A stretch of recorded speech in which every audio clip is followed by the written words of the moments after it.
नमस्कार सर, मी Technopower Electricals and Engineers पुणेकडून बोलत आहे. आपला वीज कनेक्शन LT आहे की HT हे कृपया सांगाल का?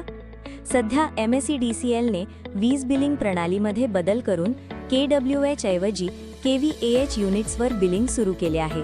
त्यामुळे अनेक उद्योगांचे वीज बिल वाढलेले दिसत आहे. साधारणपणे पॉवर फॅक्टर मेंटेन करण्यासाठी APFC पॅनल वापरले जाते. पण हे पॅनल प्रत्येक फेजचा पॉवर फॅक्टर वेगळा मेंटेन न करता ॲव्हरेज मेंटेन करते. यामुळे kVAh युनिट्स वाढतात आणि वीज बिल जास्त येते. यासाठी आमच्याकडे प्रभावी उपाय आहे. Smart hybrid NPFC panel kVAh units कमी करून वीज बिलावर नियंत्रण ठेवतो. पॉवर फॅक्टर 0.99 ते 1.00 पर्यंत अचूक मेंटेन करतो.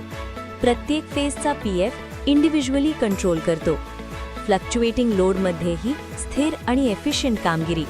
एक्झिस्टिंग APFC पॅनल सोबतच काम, बदलायची गरज नाही. ऑटोमॅटिकली वीज बिल कमी करण्यात मदत. सर्वात महत्त्वाचे म्हणजे तुम्हाला तुमचे एक्झिस्टिंग APFC पॅनल बदलायची गरज नाही.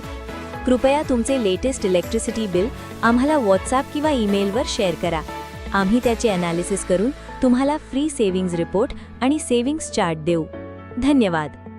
संपर्क 70 39 75 40 01 किंवा 98 50 73 57 60. Email sales@technopowerpune.com. Website www.technopowerpune.com.